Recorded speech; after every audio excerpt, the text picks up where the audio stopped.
बुढ़ापे का अकेलापन।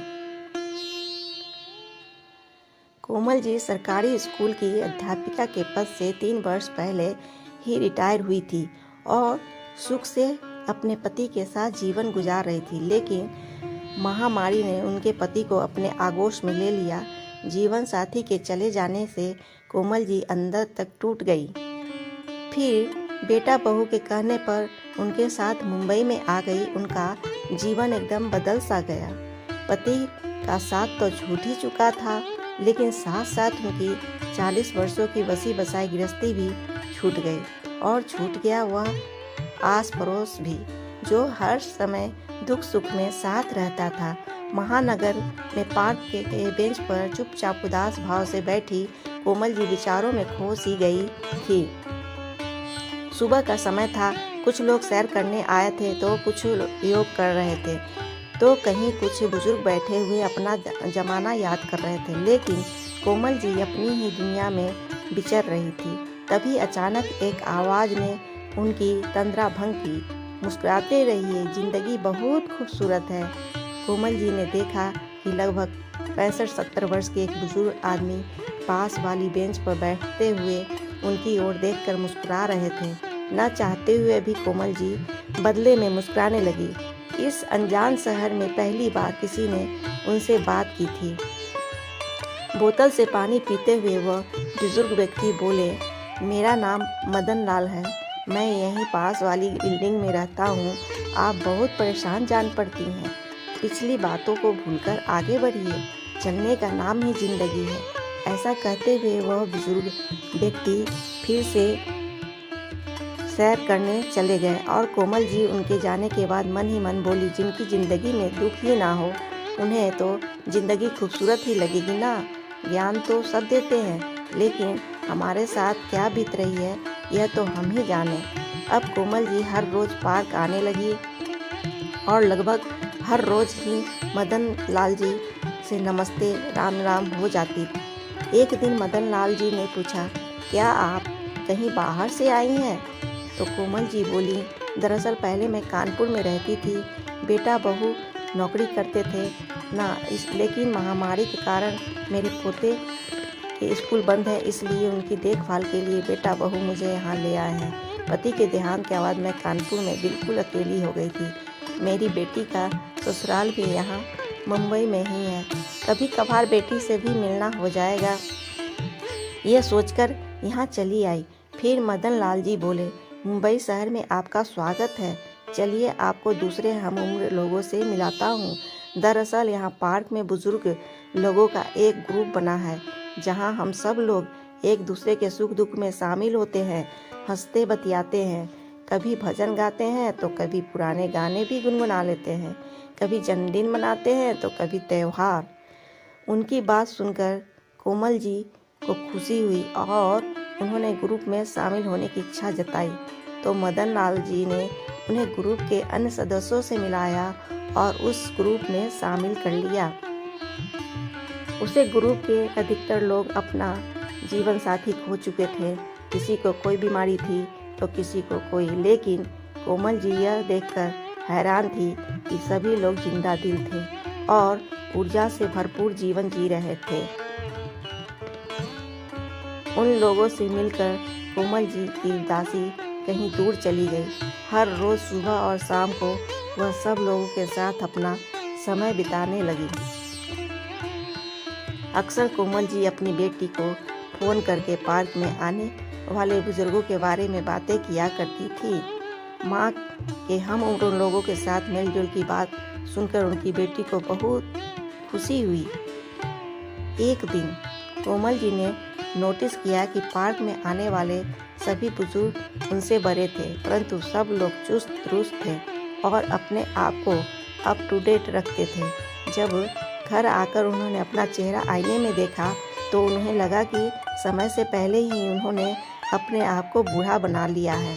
यह सोचकर वह बाजार से हेयर कलर खरीद कर लाई और अपने बालों को कलर कर लिया। फिर अलमारी खोली और पति की दी हुई सबसे खूबसूरत साड़ी पहन ली और आईने में देखकर मुस्कुराती हुई खुद से ही बोली, ये हुई ना बात। शाम के समय जैसे ही वह पार्क जाने के लिए बाहर निकलने लगी, उसी समय उनकी बहू की नज़र उन पर पड़ी। देखकर उसका मुंह खुला का खुला रह गया और बोली, यह सब क्या है माँ जी? उसने झट से अपने पति अमित को आवाज़ लगाई, देखिए तो जरा आखिर हो क्या गया है तुम्हारी माँ को? यह क्या सजने संवरने की उम्र है? जैसे ही बेटे ने उनकी ओर देखा तो मुंह पर हाथ रखकर हंसने लगा। तभी बहू बोली, माँ जी यह सब पहनने की आपकी उम्र नहीं है और अब तो पापा भी नहीं रहे। बेटे बहू का व्यवहार देखकर कोमल जी का दिल टूट सा गया और वह चुपचाप जाकर अपने कमरे में बैठ गई। अब उनका पार्क में जाने का मन ही नहीं हुआ। सोचने लगी कि अगर आज अच्छे से तैयार हो गई तो ऐसा भी कौन सा गुनाह कर लिया कि आज तक मैंने तो कभी बहू को किसी बात के लिए नहीं टोका। अपनी मर्जी से पहनती है, खाती है, बाहर आती है, जाती है, पर मैं तो हमेशा यही सोचती थी कि वक्त बदल चुका है। बड़े शहरों में लोग मॉडर्न हैं। आज मैंने थोड़ा सा खुद के बारे में सोचा तो मेरा ऐसा मजाक बना दिया। उनकी आंखों के कोरों से आंसू बहने लगे। तभी उनके मोबाइल पर उनके ग्रुप के सदस्यों का फोन आने लगा। उसी समय कोमल जी खड़ी हुई और खुद से बोली, नहीं, मेरी ज़िंदगी मैं अपनी मुताबिक जीऊँगी। ऐसा कहते हुए वो पार्क चली गई। अब कोमल जी अपने लिए जीने लगी थी। उनकी पेंशन से उन्हें अच्छा खासा पैसा मिल जाता था, जिसे आज तक वह अपने बेटा बहू को ही देती आई थी। लेकिन इस महीने उस पैसे को उन्होंने अपने ऊपर खर्च कर लिया। पार्क में भी उनकी बहुत सी सहेलियां बन गई थी, जिनके साथ बाजार जाकर वह अपने लिए अपने पसंद के कपड़े और वस्तुएं खरीद कर ले आई। लेकिन बहू को यह सब खटखटाता रहता और अपने पति के कान भरते हुए कहने लगी, आप माँ जी को रोकते क्यों नहीं? कितना फालतू खर्च करने लगी है। हमारे हाथ में तो एक पैसा भी नहीं देती है। उनके आने से हमारा खर्चा भी बढ़ गया है। पत्नी की बातों में आकर कोमल जी का बेटा अमित उनके पास आया और कहने लगा, माँ जी इस बार अपने पेंशन को पैसे क्यों नहीं दिए? उनकी बात सुनकर कोमल जी हैरान रह गई। तभी उनकी बहू बोली, अरे इस उम्र में इतनी फिजूल खर्ची क्या अच्छी बात है? पार्क क्या जाने लगी, आप तो आज़ाद पंछी की तरह हो गई हैं। उसी समय कोमल जी बोली, बहू मैंने तुम लोगों को पूरी आज़ादी दी है, अब तुम मेरी आज़ादी तय नहीं कर सकते। मैं जो करूँगी अपनी मर्जी से करूँगी। उनकी आवाज़ सुनकर बेटा बहू दोनों चुप हो गए। कोमल जी पाक कला में बहुत निपुण थी। एक दिन उन्होंने घर पर गाजर का हलवा बनाया तो अपने ग्रुप के सदस्यों के लिए भी पार्क में लेकर चली गई और सभी लोगों को खिलाने लगी। लेकिन मदन लाल जी ने लेने से मना कर दिया तो कोमल ने पूछा, क्या आपको गाजर का हलवा पसंद नहीं है?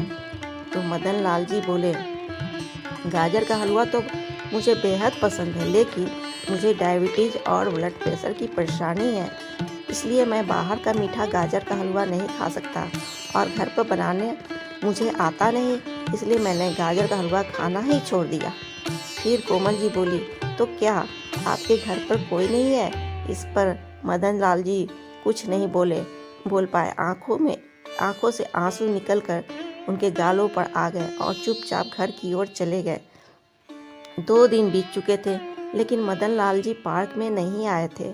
ग्रुप के सदस्यों से पूछा तो पता चला कि वह फ़ोन भी नहीं उठा रहे हैं। कोमल जी के मन ही मन उनकी चिंता सता रही थी। बार बार उनका हंसता मुस्कुराता चेहरा उसके सामने आ रहा था।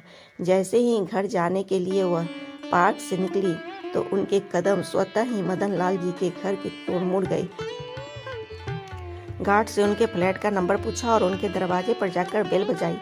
मदन लाल जी ने लड़खड़ाते कदमों से चलकर दरवाज़ा खोला। जैसे ही उन्होंने दरवाजे पर खड़ी कोमल जी को देखा तो वे चौंक गए और फिर उन्हें अंदर बुलाया। उनकी ऐसी हालत देखकर कोमल जी हैरान रह गई और बोली, आपकी तबीयत इतनी खराब है, लेकिन घर पर आपकी देखभाल के लिए कोई नहीं?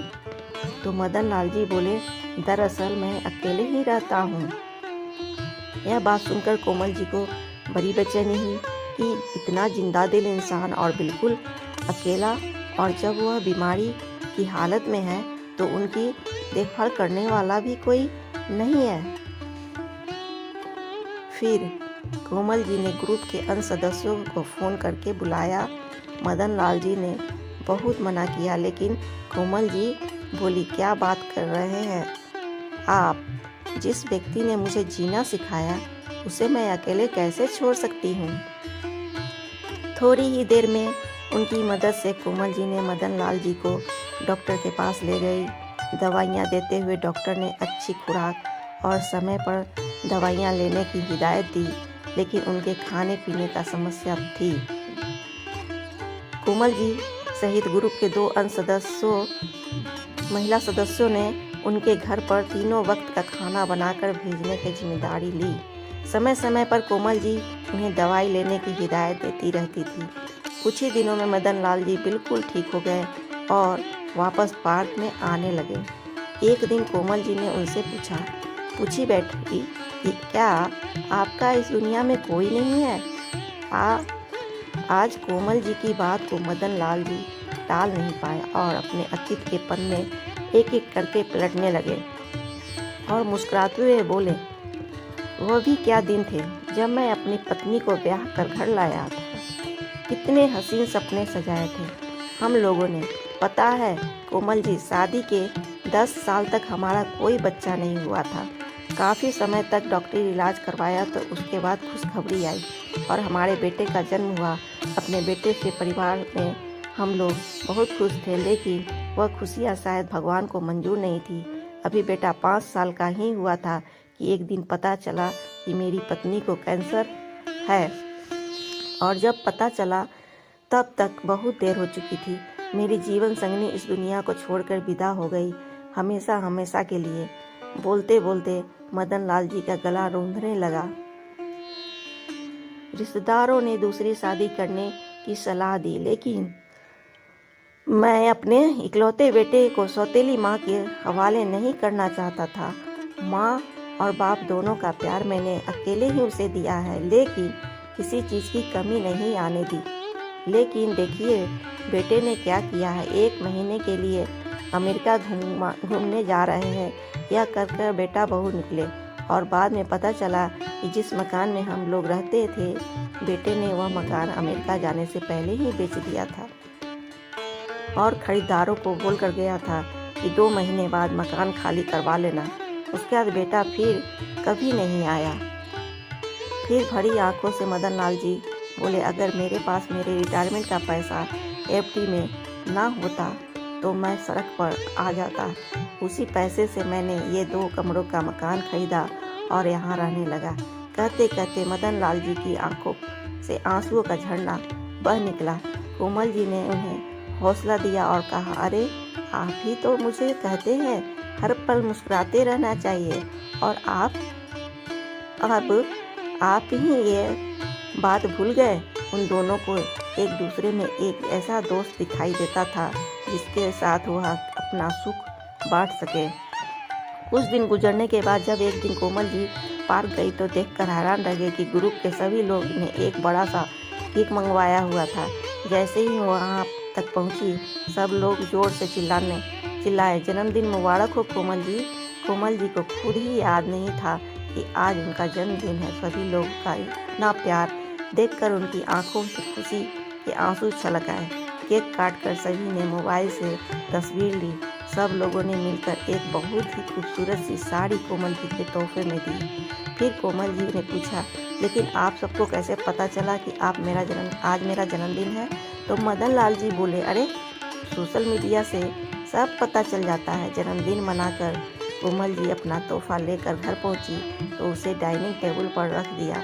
जैसे ही बहू की नज़र उस साड़ी पर पड़ी तो बोली, अरे इतनी खूबसूरत साड़ी तुम मेरे लिए लाए हो Amit, thank you so much. तभी अमित चौंक कर बोला, नहीं मैं तो नहीं लेकर आया। तभी कोमल जी फ्रेश होकर आई और बोली, यह साड़ी मेरी है बहू। फिर बहू बोली, साड़ी तो बहुत खूबसूरत है माँ जी, लेकिन आप इसका क्या करेंगी? यह साड़ी मैं ले लेती हूँ। ऐसा कहते हुए जैसे ही साड़ी उठाने के लिए उसने हाथ आगे बढ़ाया तो कोमल जी ने उस साड़ी को उठाते हुए कहा, नहीं बहू, यह साड़ी मेरे लिए बहुत अनमोल है। बहू अपनी सास का मुंह देखते रह गई।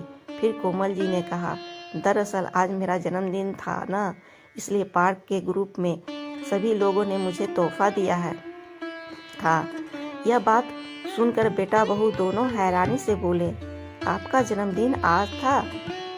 ऐसा कहते हुए उन दोनों का सिर शर्म से झुक गया। फिर उनका बेटा बोला, माँ, आप अपना जन्मदिन मनाते नहीं हो ना, इसलिए हमें याद नहीं रहा। उसी समय कोमल जी पुराने समय की यादों में खो गई, जब अपने बच्चों के जन्मदिन के अवसर पर वह पूरा दिन रसोई में खड़े होकर उनकी पसंद के पकवान बनाती और शाम को उनके दोस्तों को बुलाकर पार्टी देती। लेकिन फिर सोचने लगी, इस समय की बात है, जब बेटा बहू अपनी ज़िंदगी में मस्त है तो बड़ों को भी तो अपने लिए जीना चाहिए। लेकिन बहू को अपनी सास में यह परिवर्तन रास नहीं आ रहा था। एक दिन जब कोमल जी पार्क गई तो अपना मोबाइल साथ लेकर जाना भूल गई। उस दिन बहू और बेटा घर जल्दी आ गए। बहू की नज़र सासू माँ के मोबाइल पर गई तो उठाकर चेक करने लगी, लेकिन जब देखा कि सासू माँ व्हाट्सएप और फेसबुक पर है तो वह दंग रह गई और नमक मिर्च लगाकर अपने पति को मदन लाल जी के द्वारा भेजे गए गुड मॉर्निंग और गुड नाइट के मैसेज दिखाने लगी। अब तो बेटे को भी माँ में खोट दिखाई देने लगा। बस फिर क्या था, जैसे ही कोमल जी घर वापस लौटी तो बेटा बहू दोनों तो जैसे तैयार बैठे थे उन पर बरसने को अपनी माँ को कुछ बोलने का मौका दिए बगैर वह उस पर चरित्र पर उंगली उठाने लगे। कोमल जी स्तब्ध रह गई। फिर खुद को संभालते हुए बोली, क्यों बहू, 2 दिन पहले ही अपने ऑफिस के दोस्तों के लिए तुमने घर पर पार्टी रखी थी, जिसमें तुम्हारे ऑफिस के सभी दोस्त आए थे, जिनमें पुरुष भी थे और महिलाएं भी थी, लेकिन मैं तो तुम्हारे चरित्र पर उंगली नहीं उठाई। फिर तुम मेरे बारे में ऐसा कैसे बोल सकती हो? कोमल जी की मुंह में से 2 टूक जवाब सुनकर उसकी बहू के पास शब्द ही नहीं बचे और पैर पटकती हुई अपने कमरे में चली गई। अगले दिन बेटा बहू के ऑफिस जाने के बाद जैसे ही कोमल जी पोते के लिए खाना बनाने के लिए रसोई घर में गई तो फर्श पर पानी गिरा हुआ होने के कारण उनका पैर फिसल गया और फिर धम से जमीन पर गिर गई। उनकी बाजू में गंभीर चोट आई और कमर में भी बहुत ज़्यादा दर्द हो रहा था। उनके पोते ने तुरंत फ़ोन लगाकर अपने पापा को सारा हाल बताया और उन्हें जल्दी से आने को कहा। डॉक्टर से चेक करवाया तो पता चला कि उनके बाजू की हड्डी में फ्रैक्चर हुआ है। डॉक्टर ने बाजू पर प्लास्टर चढ़ाया और दवाइयाँ देकर शाम तक उन्हें घर भेज दिया। लेकिन जब उनका पार्क जाना छूट गया, मदन लाल जी उन्हें फ़ोन करते या मैसेज करते तो वह किसी बात का जवाब नहीं देती, चुपचाप लेटे हुए आंसू बहाती रहती। काम वाली बाई खाना पकाकर रख जाती और बेटा बहू रोजाना अपना काम पर चले जाते। दोनों में से किसी ने भी एक दिन भी छुट्टी लेना भी जरूरी नहीं समझा। कोमल जी को उठने बैठने में भी कष्ट होता था, लेकिन किसी को क्या फर्क पड़ रहा था। एक दिन ग्रुप के सारे बुजुर्ग सदस्य उनके घर पर आ गए। किसी के हाथ में फूल थे तो किसी के हाथ में गेट वेल सुन के कार्ड थे, कोई समोसे लेकर आया था तो कोई जलेबियाँ। उन्हें देखकर बिस्तर पर पड़ी कोमल जी को ऐसा लगा जैसे उन्हें कोई अपना मिल गया हो। उनके चेहरे पर मुस्कुराहट बिखर गई। हंसी मजाक करते हुए सब ने स्वादिष्ट व्यंजनों का आनंद उठाया। हंसते बतियाते 1 घंटा बीत गया। अब कोमल जी को चिंता होने लगी, क्योंकि उनके बेटे बहू को आने का वक्त हो रहा था। अंदर ही अंदर उन्हें डर लग रहा था कि बहू क्या बोलेगी। उसी समय दरवाजे की घंटी बजी और बेटा बहू अंदर आ गए और अंदर दृश्य देखकर हैरान रह गए। सब लोगों के जाने के बाद उनकी बहू बोली, यह मेरा घर है, यह धर्मशाला नहीं है जिसे देखो मुँह उठाए चला आता है। और माँ जी, आप हमारे सामने तो बड़ा दर्द का नाटक करती हैं और हमारे पीठ पीछे अपने दोस्तों को बुलाकर घर में पार्टी करती हैं। अरे कुछ तो शर्म कीजिए, आपकी इन हरकतों का हमारे बच्चों पर क्या असर पड़ेगा। बहू की यह बात सुनकर कोमल जी चुपचाप लेटी रही। आज उन्हें अपने पति की याद सता रही थी। सोचने लगी कि उनके रहते मजाल है कोई भी मुझ पर उंगली उठा सके, और आज अपमान के कड़वे घूंट पीने पर मजबूर हो गई हूँ। दिन बीतने लगे और करीब 1.5 महीने बाद कोमल जी का प्लास्टर उतार दिया गया। अब वह फिर से पार्क जाने लगी तो धीरे धीरे उनकी मुस्कुराहट वापस आने लगी। लेकिन बहू के ताने थे जो बंद होने का नाम ही नहीं ले रहे थे, और बेटा सब कुछ सुनकर भी अनसुना कर देता। घर के माहौल से परेशान होकर एक दिन कोमल जी ने ठान लिया, बस अब और नहीं। जीवन की सांस तो हो चुकी है और न जाने कब इस जीवन का अंत हो जाए, तो इससे पहले मैं स्वयं के लिए जीना चाहती हूँ। जो मुझे अच्छा लगेगा मैं वह करना चाहती हूँ। बेटे बहू का मुंह छोड़ते हुए एक दिन उन्होंने फैसला कर लिया कि सामने की बिल्डिंग में 2 कमरों का फ्लैट किराए पर लिया। बेटे ने रोकना चाहा तो कोमल जी ने स्पष्ट कर दिया, अब मैं किसी पर बोझ नहीं बनना चाहती। तभी उनकी बहू बोली, हाँ पंख तो लग आए हैं अब आपके, अब तो आज़ाद घूमेंगी। बदले में कोमल जी ने गुस्सा करने के बजाय मुस्कुराते हुए बोली, बिल्कुल, अब मैं अपने अधूरे सपने पूरे करूंगी। उन्होंने अपना सामान पैक किया और अपने फ्लैट में शिफ्ट हो गई। उनकी इतनी पेंशन तो आती थी कि काम वाली बाई लगा सके और अपना खर्चा आसानी से निकाल सके। अब कोमल जी अपनी ज़िंदगी सुकून से जी रही थी। उनका बेटा और पोता कभी कभार उनसे मिलने आ जाते थे, लेकिन बहू से इतना भी कष्ट ना किया गया। अक्सर मदन लाल जी शाम के चाय उनके घर पर ही पीते थे। अक्सर पार्क के अन्य बुजुर्ग व्यक्ति भी उनके घर आते जाते रहते थे। अब कोमल जी स्वयं को आज़ाद महसूस करती थी। अपने अलग रहने की बात कमल जी ने अपनी बेटी को भी बता दी थी। इस बात से उसे थोड़ा दुख तो पहुंचा था, लेकिन एक सुकून भी था कि उनकी माँ अब अपनी मर्जी से जी पाएगी। एक दिन कोमल जी हैरत में पड़ गई जब उन्होंने अपने घर के दरवाजे पर बेटे के साथ बहू को आया देखा।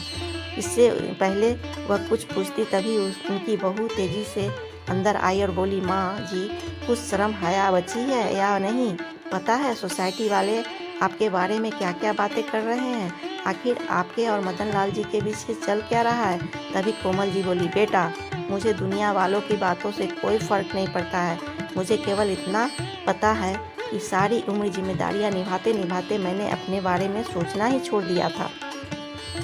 बाकी की बची ज़िंदगी मैं हंसी खुशी गुजारना चाहती हूँ और मुझे नहीं लगता कि इसमें किसी की कोई परेशानी होनी चाहिए। और रही बात मदन लाल जी की, तो उन्होंने तो मुझे जीना सिखाया है, वरना मैं तो पूरी तरह से टूट चुकी थी।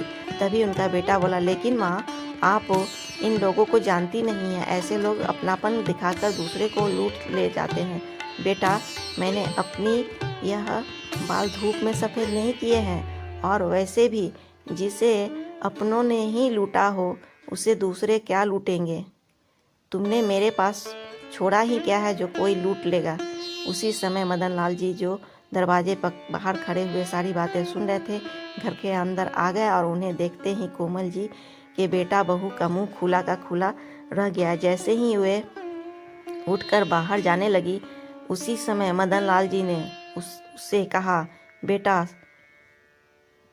शर्म कोमल जी को नहीं बल्कि तुम जैसे लोगों को आनी चाहिए। किसी का चरित्र मंथन करने से पहले तुम लोग एक बार भी नहीं सोचते?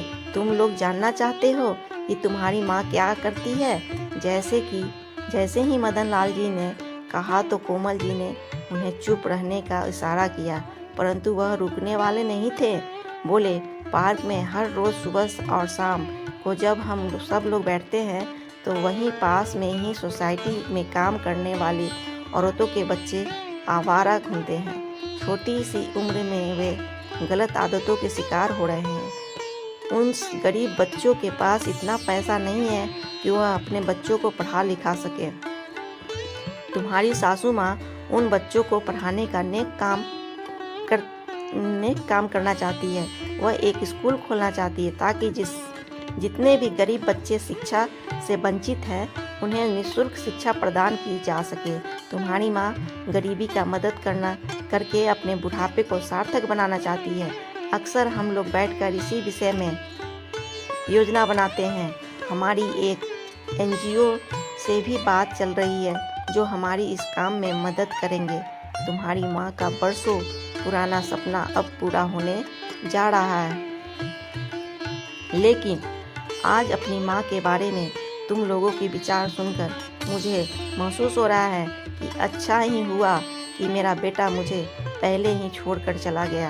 हैरानी की बात है, अपनी माँ के लिए बेटे बहू की यह सोच भी हो सकती है। क्या तुम अपने ऑफिस में किसी के साथ हंसते बोलते नहीं हो? जब तुम्हारी माँ ने तुम पर कोई अंकुश नहीं लगाया तो तुम कैसे? कोमल जी के बेटा बहू के पास इन शब्दों का कोई जवाब नहीं था। वह चुपचाप चले गए। आज मदन लाल जी गुस्से में थे तो कोमल जी बोली, चलिए छोड़िए, इन बातों को मैं चाय बनाती हूँ, चाय पीजिए और अपना गुस्सा ठंडा कीजिए। उनकी यह बात सुनकर मदन लाल जी मुस्कुरा दिया और बोले, हमारी मेहनत रंग लाई। एनजीओ की तरफ से हमें स्कूल शुरू करने के लिए पास में ही एक बिल्डिंग मिल गई है। कोमल जी यह बात सुनकर बहुत खुश हुई। जल्दी ही बिल्डिंग को स्कूल का रूप दे दिया गया। सभी पढ़े लिखे बुजुर्ग बच्चों को पढ़ाने का काम करने लगे। सब लोगों ने दिल खोलकर मदद की। शुरू में स्कूल में केवल 20 बच्चे आए, लेकिन धीरे धीरे उनकी संख्या बढ़ती गई। देखते देखते ही उनका यह स्कूल चर्चा का विषय बन गया। कोमल जी और उसके साथ काम करने वाले अन्य बुजुर्गों को भी जीने की एक मकसद मिल गया था। एक दिन कोमल जी की बेटी उनके पास कुछ दिनों के लिए आई। जब वो भाई भाभी से मिलने गई तो उन्होंने उसे मदन लाल जी के विषय में बताया। यह भी कहा कि उसे माँ को समझाना चाहिए, लेकिन उनकी बेटी को अपनी माँ में कोई बुराई नज़र नहीं आ रही थी, बल्कि उसने देखा कि उनकी माँ के चेहरे पर फिर से मुस्कुराहट आ गई है। अपनी वृद्धावस्था को भी वह बड़ी खुशी से जी रही है और मदन लाल जी उनका पूरा सहयोग दे रहे हैं। उन दोनों की दोस्ती स्वार्थ से परे है और इस दुनिया की समझ से भी अकेले बैठे भी यह सब सोचते सोचते कोमल जी की बेटी की नज़र पास रखे अखबार पर गई तो उसमें छपी यह खबर उसका ध्यान अपनी ओर खींचा। जब बुढ़ापे में बच्चे ही साथ छोड़ दे तो अकेली माँ या अकेला पिता कहाँ जाए। वृद्धावस्था में अकेलापन का मात देने के लिए 65 वर्ष की बुजुर्ग ने 63 वर्ष की महिला के साथ विवाह किया। अपनी गृहस्थी फिर से बस कर वे दोनों बहुत खुश हैं। इस खबर को पढ़कर कोमल जी की बेटी के मन में एक विचार आया। जब मदन लाल जी कोमल जी के घर आए तो उसने अपनी माँ और मदन लाल जी के सामने दोनों की शादी का प्रस्ताव रखा और कहा कि आप दोनों को इस रिश्ते को यह दुनिया नहीं समझ पाई तो क्यों न आपके इस रिश्ते को एक नाम दे दिया जाए। क्या आप दोनों एक दूसरे के जीवन साथी बनना पसंद करेंगे? तभी कोमल जी बोली, यह क्या बोल रही हो तुम? इस उम्र में क्यों हम पर दाग लगाना चाहती हो? यह दुनिया क्या कहेगी? लेकिन उसकी यह बात सुनकर मदन लाल जी थोड़ी देर चुप बैठे रहे। दिमाग में बहुत कुछ चल रहा था। कोमल जी के गुस्से को देखकर उन्होंने कुछ ना कहना ही मुनासिब समझा और अपने घर लौट गए। फिर कोमल जी की बेटी ने उन्हें समझाया, माँ, अगर जीवन की राह में कोई अच्छा साथी मिल जाता है तो साथ चलने में कोई नुकसान नहीं है। कोमल जी सोचते सोचते अपने पति की तस्वीर के सामने बैठ गई। उनका मन बेचैन हो रहा था। सोचने लगी कि मैं अपने पति को धोखा नहीं दे सकती। लेकिन फिर अगले ही पल विचार आया कि मेरे पति भी तो यही चाहते थे कि मेरे होठों पर हमेशा मुस्कुराहट रहे। मेरी आंखों में आंसू देखकर तो उन्हें भी चैन नहीं मिलता होगा। और फिर अगर दोस्ती को एक रिश्ते का नाम दे दिया जाए तो दुनिया का मुंह तो बंद हो जाएगा। मदन लाल जी को भी इस रिश्ते से कोई हर्ज नहीं था। चिंता थी तो केवल इसी बात की कि कोई उन दोनों पर उंगली न उठाए। लेकिन कोमल जी की बेटा बहू तक ये बात पहुंची तो वह भड़क उठे। वे दोनों इस रिश्ते के सख्त खिलाफ थे। सोसाइटी में हर कोई उनके बारे में बातें कर रहा था। कोई उनकी हिम्मत की तारीफ कर रहा था तो कोई कानाफूसी कर रहा था। 2 दिन बीते तो अचानक मीडिया वाले कोमल जी के स्कूल के बाहर पहुंचे और उससे इस रिश्ते के बारे में सवाल करने लगे। लेकिन कोमल जी हैरान थी कि उन तक यह खबर कैसे पहुंची और उधर कोमल जी की बहू पीछे खड़ी हुई मुस्कुरा रही थी और सोच रही थी कि बड़ी आई हिम्मत दिखाने वाली अब पूरी दुनिया को जवाब देगी तो पता चलेगा। चारों तरफ जैसे हंगामा सा हो गया। लेकिन कोमल जी ने सोच लिया था कि आज वह चुप नहीं रहेगी। जब मीडिया वालों ने पूछा कि क्या यह सच है कि इस उम्र में आप मदन लाल जी से शादी करने जा रही हैं, अपने स्कूल के बच्चों को क्या आप यही शिक्षा देने चली हैं? कोमल जी ने खुद को मजबूत बनाते हुए एक गहरी सांस ली और बोली, यह बिल्कुल सच है, हम दोनों शादी करने जा रहे हैं, पर इसके लिए मजबूर करने वाला कौन है? ये समाज। हमारा शादी करने का मकसद केवल अपना अकेलापन बांटना है, वह अकेलापन जो आज की पीढ़ी ने हमें दिया है। अरे हम लोग तो वृक्ष के सूखे हुए पत्ते हैं जो कब झड़ जाए नहीं मालूम, लेकिन जब तक वृक्ष से जुड़े हैं तब तक खाद और पानी की दरकार तो हमें भी है। किसी से हंसना बोलना हमें भी अच्छा लगता है। अगर हम एक दूसरे के सुख दुख बांट लेते हैं, हंस बोल लेते हैं तो यह भी समाज को रास नहीं आता है। तभी मदन लाल जी आए और कोमल जी का हाथ थामते हुए बोले, शादी करने का फैसला हमने इसलिए लिया है ताकि समाज के सामने हमारे रिश्ते पर मोहर लग जाए और किसी को हमारा हंसना और बोलना ना आखरे। अब भी यदि किसी के मन में कोई सवाल है तो बोलो। तभी भीड़ में से तालियों की आवाज़ आने लगी। यह तालियां कोमल जी और मदन लाल जी के बुजुर्ग साथी बजा रहे थे। देखते ही देखते पूरा स्कूल तालियों से गूंज उठा। सब उनके साहस की सराहना कर रहे थे। आशा करती हूँ आपको वीडियो पसंद आया तो प्लीज़ चैनल को लाइक, शेयर, सब्सक्राइब और कमेंट कर